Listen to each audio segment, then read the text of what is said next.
It's debate night, but we're not in Milwaukee.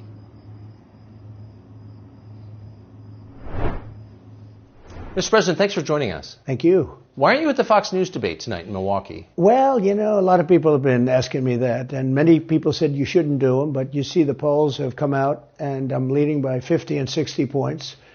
And, you know, some of them are at 1 and 0 and 2.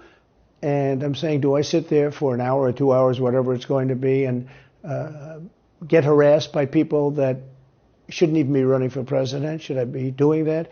And a network that isn't particularly friendly to me, frankly. You know, they were backing Ron DeSanctimonious like crazy, and now they've given up on him. I mean, it's a lost cause. It reminded me very much of 2016. You know, in 2016, I went through the same stuff and had to fight them all the way, and then they became very friendly after I won, or just about when I was winning. But I just felt it would be more appropriate not to do the debate. I don't think it's right to do it. If you're leading by 50, 60, I have one problem leading by 70 points, and I'm saying, why am I doing it? And I'm going to have 8 people, 10 people, whoever made the debate, I don't know how many it is, but I'm going to have all these people screaming at me, shouting questions at me, all of which I love answering, I love doing, but it doesn't make sense to do them. So I've taken a pass, as you probably noticed. Well, I did. I'm grateful that you did. It's interesting, though, because you spent a lot of your career in television. Yeah. You had a top show in television on NBC. But you don't feel the need now running for president to do television, obviously. Do you think television is declining? Well, according to a poll that I guess we just saw, it just came out where it's down like 30, 35%, but I think they were referring to cable. I think cable's down because it's lost credibility. MSNBC, or as they say, MSDNC, is so bad. It's so wrong what they write and what they do and what they say. It's, you know, it's fake news, as I said. I think I came up with that term. I hope I did, because it's a good one. It's not tough enough anymore. It's corrupt news. You know, really what you do is call it corrupt news, but somehow that doesn't play as nicely. But it is corrupt news. So you have MSNBC and you have CNN, who's absolutely doing no ratings at all. I mean, they're dead. But they're doing none because they don't have credibility. They really don't have credibility. Fox is way down, as you know. And the good old days are long ago. I will say this, it could come back, but they just don't have a lot of credibility, Tucker. You know that perhaps better than anybody. I think it was a terrible move getting rid of you. You were number one on television, and all of a sudden we're doing this interview, but we'll get bigger ratings using this crazy forum that you're using than probably the debate or competition. When you say there are people on stage who shouldn't be running for president, who do you mean? Well, I don't want to really use names, but it wouldn't matter too much. A guy like, I call him Ada Hutchinson. It's Asa, but I call him Ada. Why do you call him Ada? I could tell you, but I don't want to get myself in a little trouble. But he's weak and pathetic, and he was, I never understood the guy, never knew him. He was the governor of Arkansas, not a very popular guy. I don't know how but that state is such a great state. The people are so incredible in that state, and they love me and I love them. How does this guy get elected governor of Arkansas? But he's nasty always, and has been. A guy like Chris Christie, the guy left with a 8%, think of it, 8% approval rating in New Jersey. Now he's running for president, and he runs solely on the basis, let's get Trump. He's like a savage maniac. He's like a lunatic. And that's all he talks about. His poll numbers are very, very low. He's about 2%. What's he like? You know him well. No, I've been friendly with him over the years, but I couldn't give him a job because I just never trusted him very much. I was just never one of his people that really trusted him. I never gave him the job, and that's one of the reasons he feels so hurt and so betrayed. And I understand that. I really do. I understand it, but I never gave him. You know, he wanted to be different things. He was looking at different elements of the administration, and I decided I didn't want to do it. And now I'm glad I did, because you see, but you know, we had some great people. I had great people. We'll have even better people if we do this, because now I know Washington. Before I didn't know Washington. But guys like Bill Barr were terrible. I mean, they were, I would say, Bushies. I say that with respect to the Bush family, but they were Bushies, and it doesn't work out for us. It was clear, this is kind of far afield, but it was just interesting. I read Barr's account of his time. He wrote a book about it, right? His autobiography. And in it, he lies about Jeffrey Epstein's death Clearly lies. Do you think Epstein killed himself sincerely? I don't know. I will say that, he was a fixture in Palm Beach. Yeah.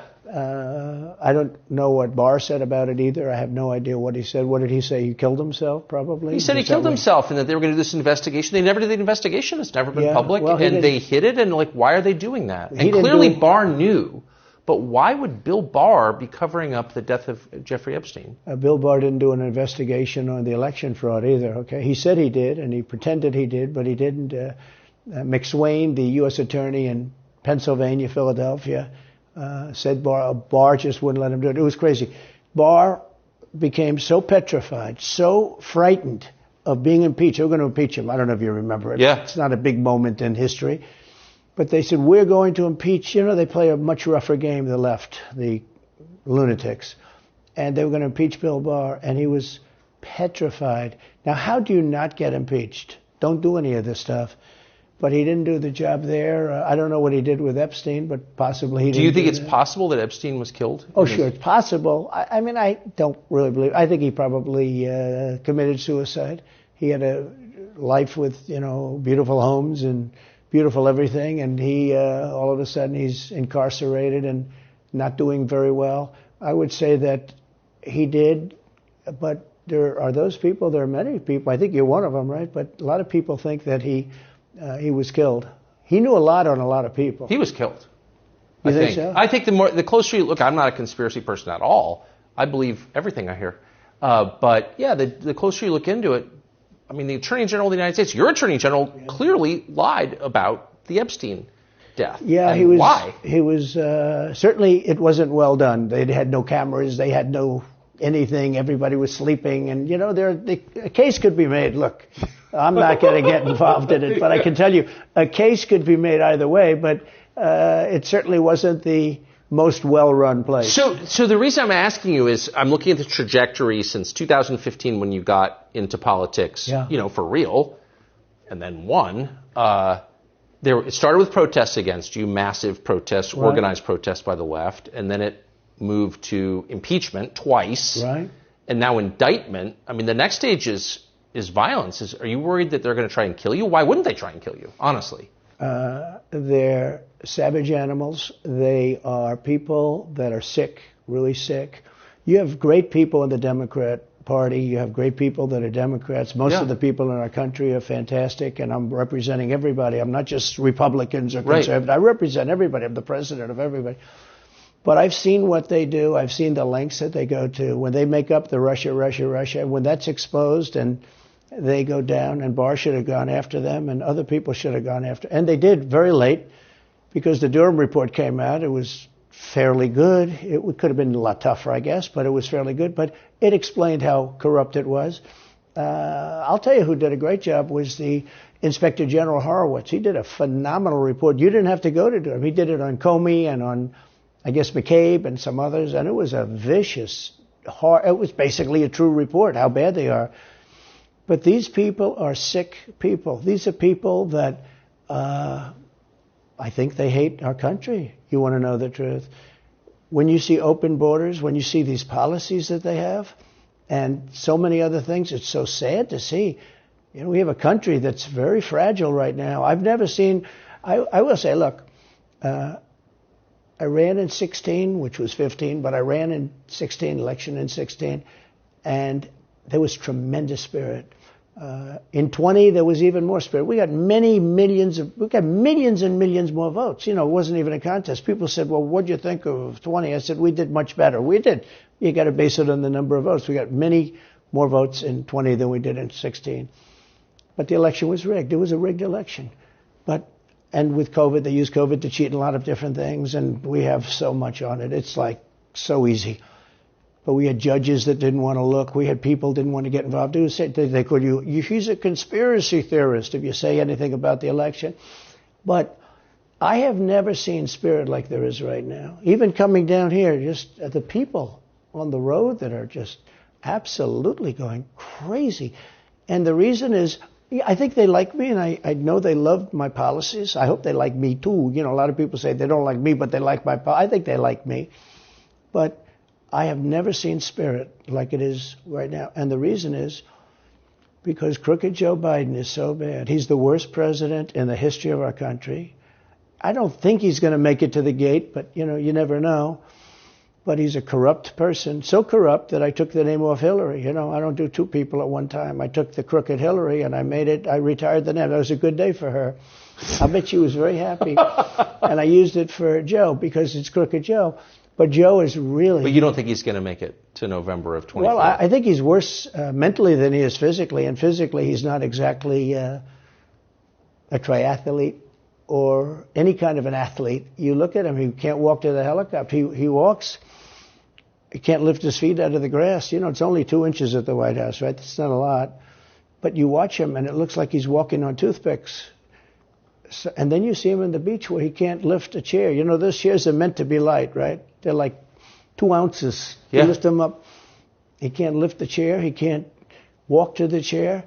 And I don't know what they're doing with the beach. This beach is seeming to play a big role, but they love pictures of him on the beach. I think he looks terrible on the beach. He looks terrible on the beach. Skinny legs. Well, he can't walk through the sand. Sand is not that easy to walk through, but when he walks through it, he can't walk through the sand.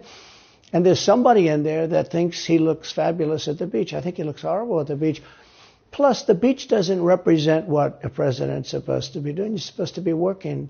You're supposed to be getting us out of that horrible, horrible war that we're very much involved in with Russia and Ukraine. You could do that. You could do that very easily. I believe you could do that I don't believe he could do it because he's just incompetent. But that's a war that should end immediately, not because of one side or the other, because hundreds of thousands of people are being killed. Can you imagine you're in an apartment house and rockets are going into that building and blowing it up and knocking it down? And why should anybody, human beings, is a human, whether they're Russian or Ukrainian or whatever they are, it's got to be stopped. And it can be stopped very easily. It would have never started. If I were president, it would have never started. So back to Biden, I'm interested. So you think he's failing? He obviously is failing. I think it's clear to everybody. But that would make Kamala Harris the candidate? Well, not really. I guess they'd have maybe a free-for-all. A lot of people say she has to remain for certain reasons the candidate. She has to. I don't think that's true, actually. I don't think that other people would stand for it. She has some bad moments. Her moments are almost as bad as his. I think his are worse, actually. Yeah. But she seems pretty senile, too. She speaks in rhyme. It's weird. It's weird. But she has bad moments. And in rhyme? Well, the way she talks, the bus will go here and then the bus will go there because that's what buses do. And it's weird. The whole thing is weird. This is not a president of the United States future. And I think they probably have some kind of a primary and other people will get involved. Newsom, right? Could be. I always got along well with him, believe it or not. But could be him, could be somebody else. He's got a big load on his shoulders because you look at California, what's happened. But I don't know if the American people really, the people that vote for him, I don't even know if they care. You look at so many of the things that are going on, and people don't seem to be. In the old days, if you had a bad record, it meant a lot. Today, if you have a bad record, it doesn't really mean anything. He looks good. He's a nice-looking guy, speaks well. But Biden, every time you watch him talking, it's like he's walking on eggs. You're waiting for him to collapse. And he almost always does. And I got to know the leaders of all of the countries, essentially, but the big ones. And the bigger, the tougher the leader. It's like sort of, I guess maybe that's the way it's supposed to be. But I got to know President Xi of China and Putin and Kim Jong-un, North Korea. Did a great job with North Korea, kept us out of a nuclear war. We would have 40,000 dead soldiers right now. They'd drop a nuke right on top of the military base. But we have 40,000 soldiers over there. And I did great. I got along with him great. That's a positive. The press said, he said nice things about Kim Jong-un. I also said horrible things at the beginning. Horrible enough that he wanted to talk. And we talked and we met in Singapore. We met actually twice. And we had unbelievable meetings. I know him very well. We were in great shape with him. What do you think he and Xi and Putin think of Biden? I think they can't believe it. I think they probably say this is some kind of a system. They had great respect for our country. They respected me. They had great respect for our country when I was there. Every one of them. Look, if you go to North Korea, you take a look at what happened. You know, the Olympics was dead. South Korea spent billions on the Olympics. Nobody was going to go. They didn't want to get blown up. They called me and they said, we are going to let the Olympics proceed. This is North Korea. I said, you should go into the Olympics. Put your athletes in. It wasn't like, they were big on athletes because, famine. But they went in and they actually participated. And within about 2 days, the entire thing was sold out. And if it wasn't me, that would have never happened. But I got along very well with him, and that's a positive thing. He does have massive nuclear power, by the way. And if Hillary would have gotten in, or if the Obama thought process continued, it would have been a nuclear war, absolutely, with North Korea. He was expecting to go into a war, and it would have been a nuclear war. So do you think the rest of the world looks on at Biden and thinks someone else has got to be running the government? Well, somebody else has to be. I don't think he's capable of doing anything. Look, when I debated him, I said, how come, and this was in front of probably not a friend of yours, Chris Wallace. He was the moderator. Not a friend. I said, why is it he wants to be Mike, but he doesn't have the talent? It's one of those bitchy little man. He wanted to be his father, but he didn't have the talent of his father was great. He's a little fussy man. His father interviewed me in 60 Minutes. It was actually a 10. Can you believe it? No, I totally. His father had talent, at least. I may have been the only guy that he gave a good 60 Minutes to. He was rough. Really? His father was tough. He was great, though. He was great at what he did. But Chris Wallace was so upset. He was guarding this guy who wouldn't do a show, by the way. He wouldn't do. I figured. I didn't mind Chris Wallace because Biden wouldn't do a show. And it was very obvious. He kept asking him, but he wouldn't do the show. So I figured he's got to like me. But he came from a different planet.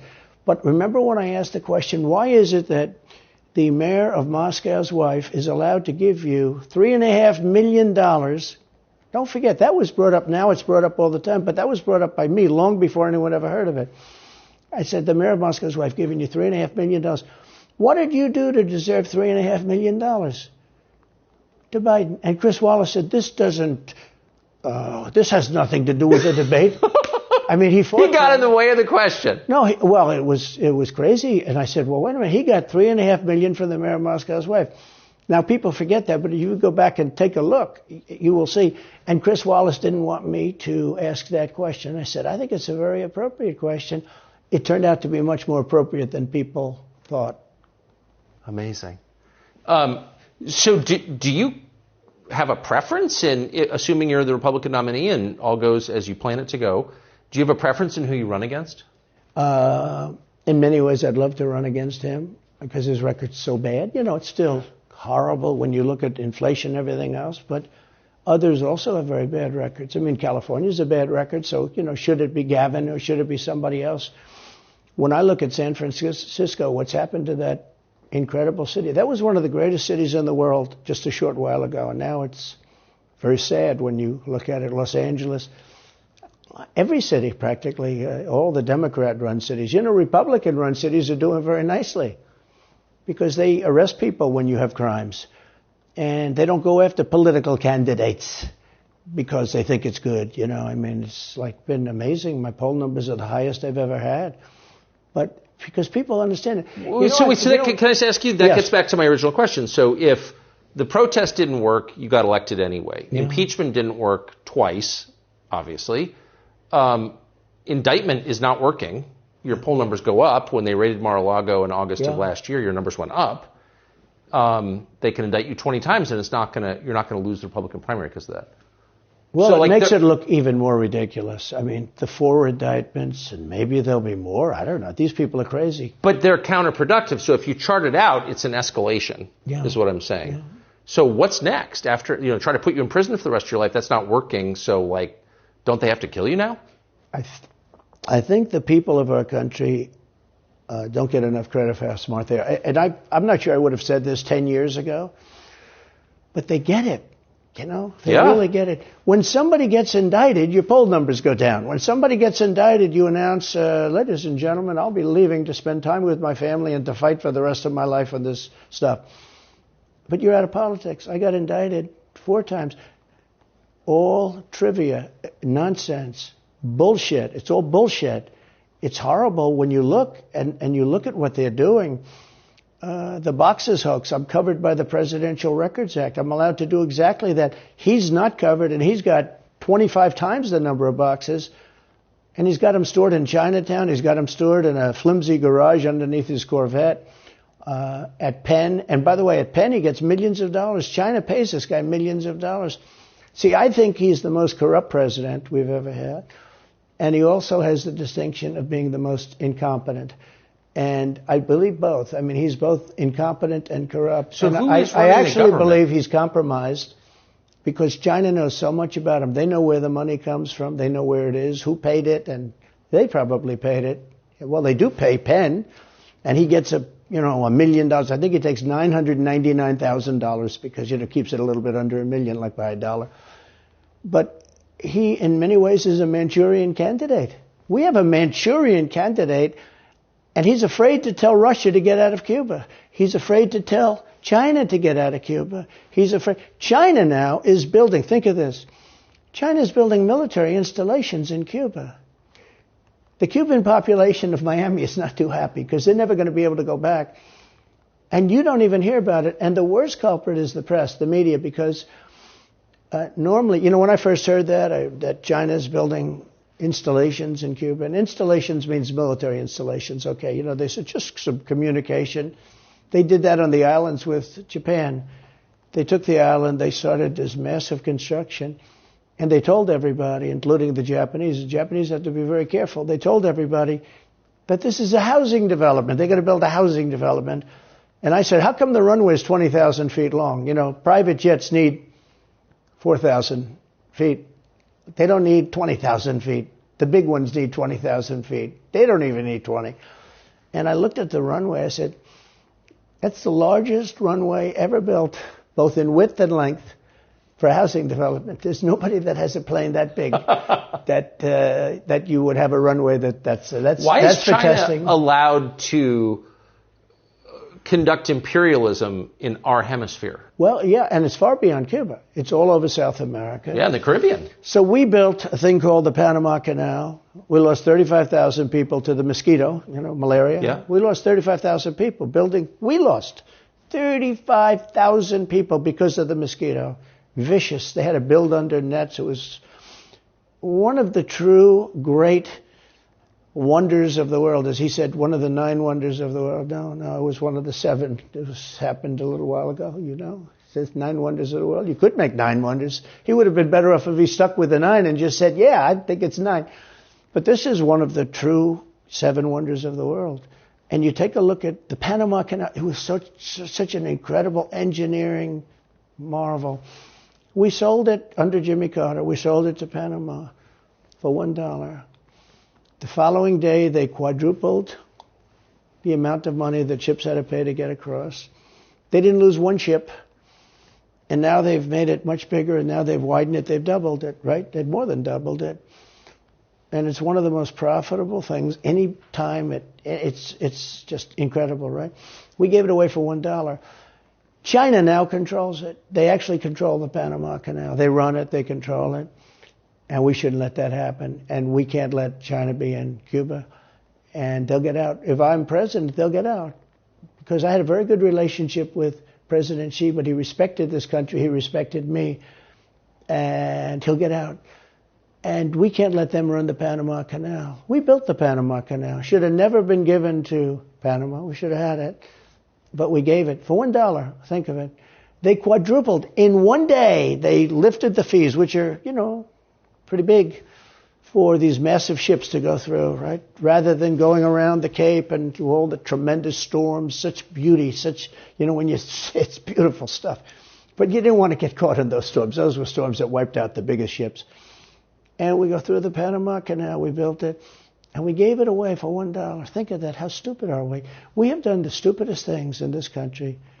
And now we have a president that can't put 2 sentences together, can't speak, can't walk, can't talk. I don't think he gets to the starting gate, but these people do miracles. I mean, he ran out of his basement, and you got away with that one because of COVID, so he sort of got away with it. They cheated on the election, But you have people that are very smart, but they're fascists and they're radical left lunatics, and they're destroying our country with the all-electric cars and the windmills all over the place, which, by the way, don't work, and they're most of them made in China. For the most part, they're made in China. Germany a little bit, but China.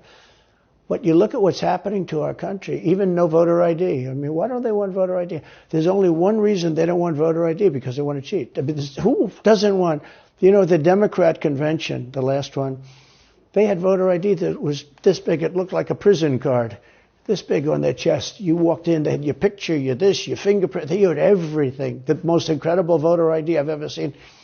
That was to get into the Democrat National Convention. But to get in to vote, if you buy groceries, if you buy practically anything now, you have ID on a card. Credit cards or otherwise.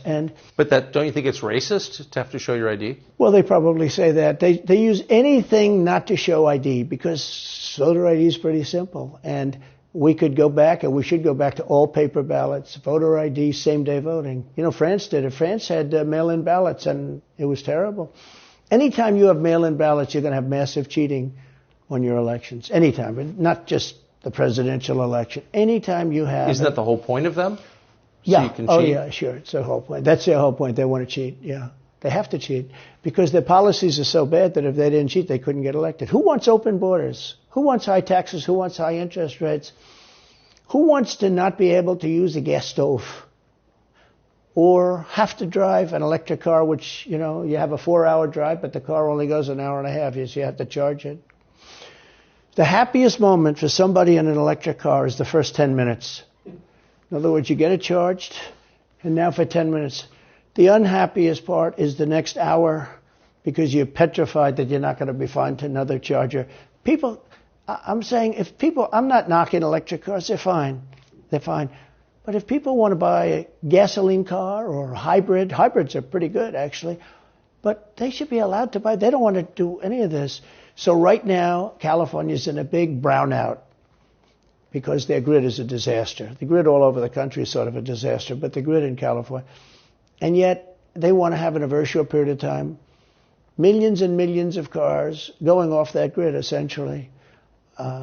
It doesn't work. So plug your car into a grid that's failing. You should be able to buy an electric car. Electric cars could be fine if you drive short distances and you want to have, whatever, and you have plug-ins everywhere you go. They could be fine. But you got to have gasoline cars. You got to have everything. Let people buy everything. Now the new thing is your heating systems in the house. They don't want you to have a modern-day heating system. They want you to use a heating system that will cost you at least $10,000 to buy and won't work very well.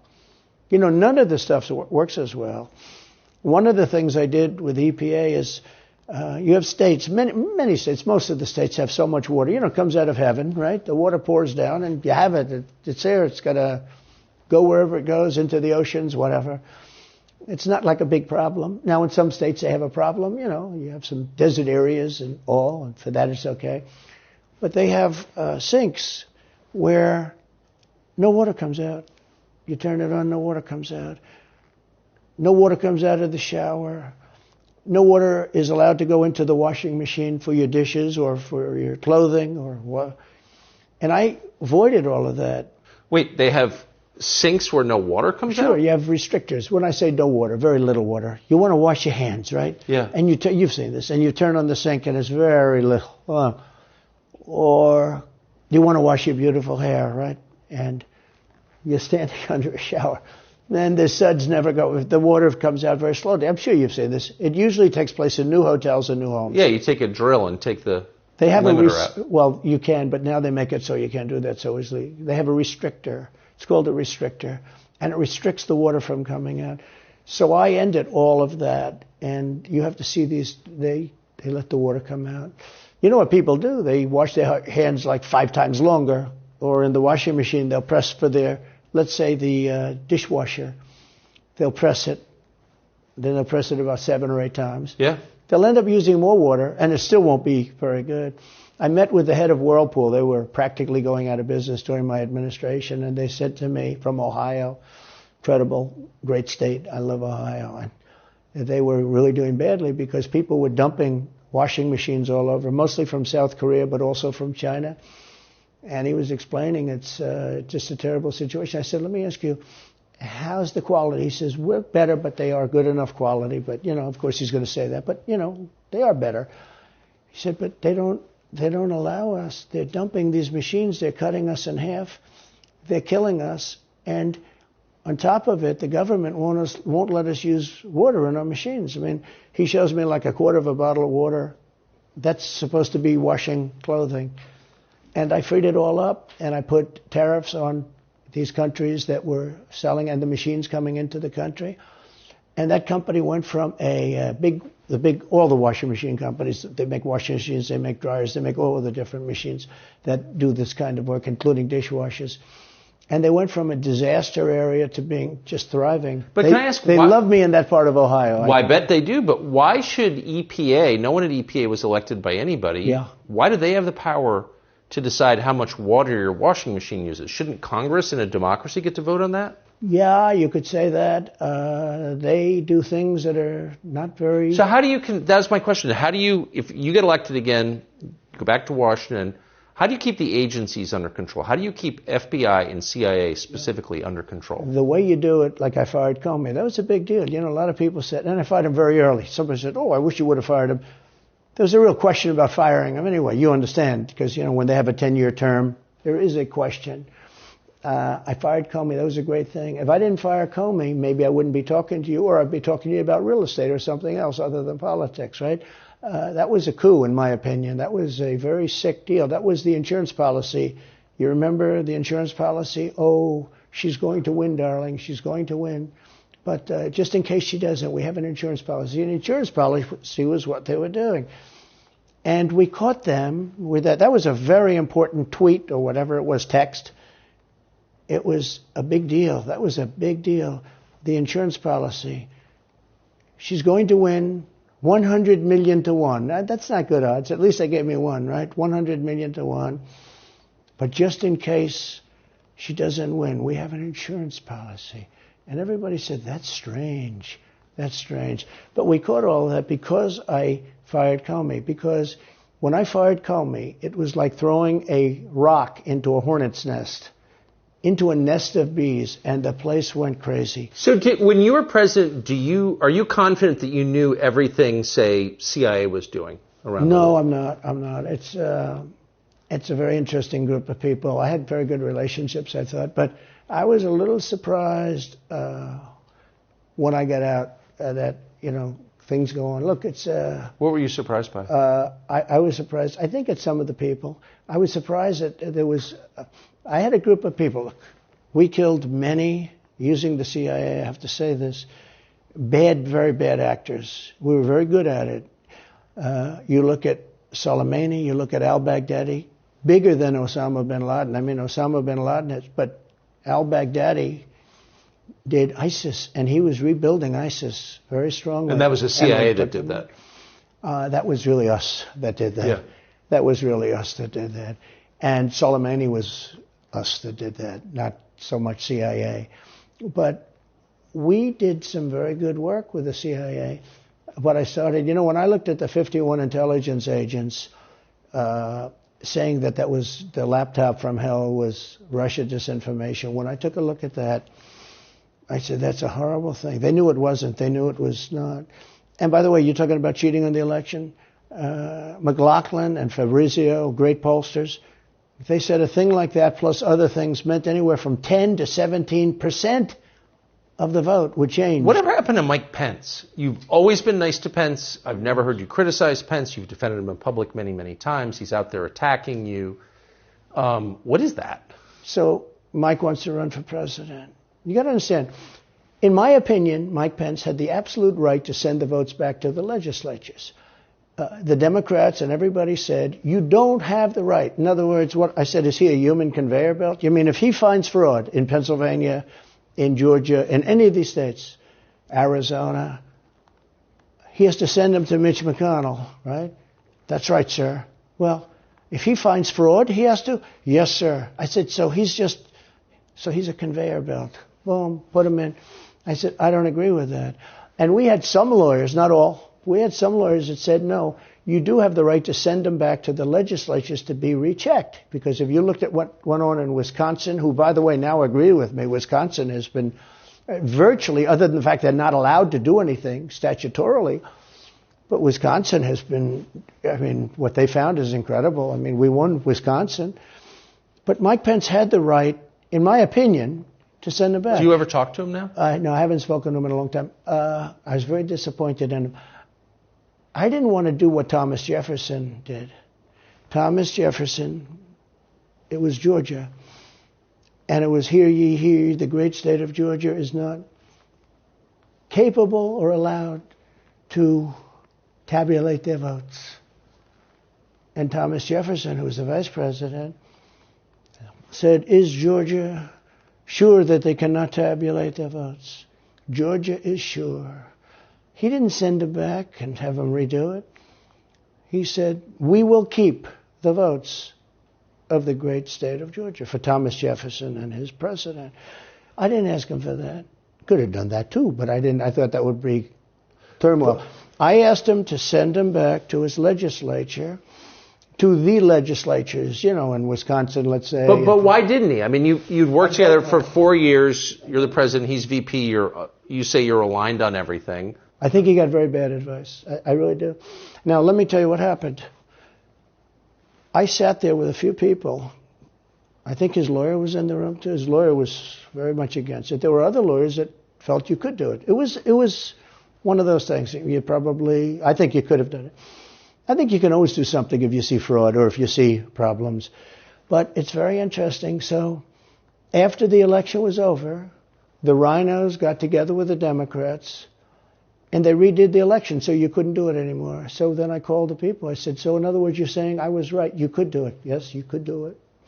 In other words, they took the Voting Act, and they redid it so the vice president no longer has the power to do what I said he could do. So when that happened, I said, wow. And you'd look some of these Democrats in the eye and they'd say, he has absolutely no right to do it. And immediately after the election, they met rhinos, could name them all, and Democrats, and they approved legislation that takes away the right of the vice president to do it. So I said, so you're saying I was right. The vice president did have the right to do it, and they said, yes, he did. So if you're saying they stole it from you last time, why wouldn't they do the same this time? Oh, well, they'll try. They're going to be trying, yeah. And not only me, Look, DeSantis is out. I think he's gone. So he was at a level. People have figured him out. He's gone. But if somebody else got in, other than me, they'll go at him just as viciously as they did me.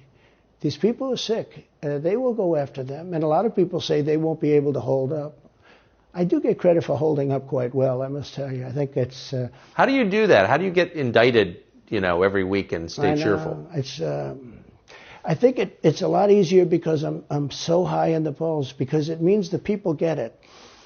The people see it's a fraud. The people see it. Like this horrible district attorney from just a little while ago, from essentially Atlanta, it's Fulton County. She said, basically, I don't have any right to challenge an election. Well, what about Stacey Abrams? What about Hillary Clinton? What about all of these Democrats that are still challenging my election? The same people that are saying he's challenging an election challenged my election. And they did it with slates. They did it with all sorts of things. They were very bad about it. But basically, they're suing me, and they're saying, you don't have any right to challenge it. If you challenge an election, we're going to indict you and put you in jail. So what they're doing is they've weaponized, and don't kid yourself, the DOJ and Biden and the whole group, they're watching all of this stuff. They love the local stuff. The DA in Manhattan. Not only that, they put one of the DOJ top people into the Manhattan DA's office to run things. They don't even have a case against me. It's not even a case. Everyone says, even the Democrats say, you can't bring these cases. You have no case. The Attorney General or the District Attorney, Fannie Willis, in Atlanta, she's getting killed. Basically, she's saying Trump doesn't have the right to criticize an election. But you've been around long enough now. You've seen many elections criticized. Hillary Clinton goes crazy. Every time she talks, she says, he's not the president. Jimmy Carter said, he's not the president. Well, I am the president. Hillary Clinton called me, by the way, at 3:02 in the morning to congratulate me the night of the election. Did her voice crack? Well, her voice was it's very different, I will say. I won't get into that. But what do you mean? Her voice was very different. Don't forget, they were all celebrating at 5 o'clock in the afternoon. And I came home and I said, I think we won. I felt we won because the rallies are so big. We'd go to Wisconsin and we'd go to Georgia. We'd go to different states. In Michigan, we'd have rallies. In Pennsylvania, we had 58,000 people in Butler. And I said, how are we losing this? How do you have a rally where you have from 50 to 100,000 people, many of them? I did 7 a day for a couple of days. That's a lot. These are big rallies, too. And I didn't hold back. I didn't say, let's make them let's do abbreviations, right? But they challenged the stuff. Yeah. Hillary called me up and conceded. Now, the word is that Obama said you have to do that. But she called up and totally conceded. But now, every time you see her on television, she's saying, she's challenging the election. Do you think... So that would mean that she should be indicted, but that would mean also that Stacey Abrams in Georgia should be indicted, because she still thinks she won the election for governor. She still thinks that. She's never recanted. And do you think Stacey Abrams will be indicted for that? No, of course not. She won't be. The Democrats don't get indicted for things like that. They don't get impeached. No, it's a different thing. With that being said, yes, I had great support when they did impeachment hoax number 1 and impeachment hoax number 2.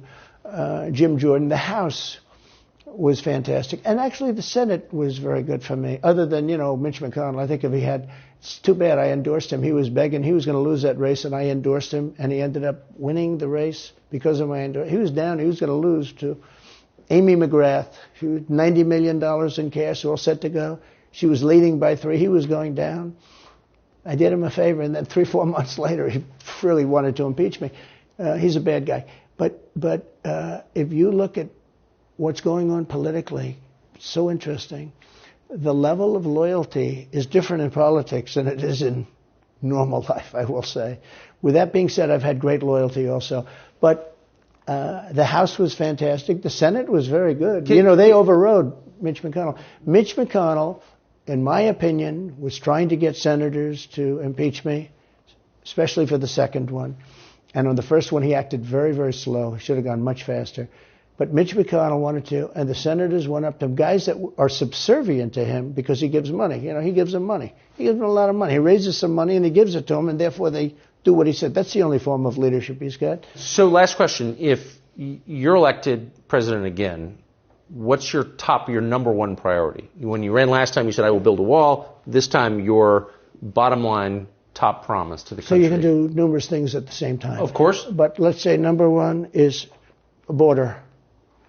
And taking hundreds of thousands of criminals that have been allowed into our country and getting them out and bringing them back to their country, Guatemala. By the way, not only the 4 countries that we think of as neighbors, all over the world. Last month, we had 149 countries represented. Think of it. We had 149 countries represented, Tucker, from places that many people never even heard of, coming into our country.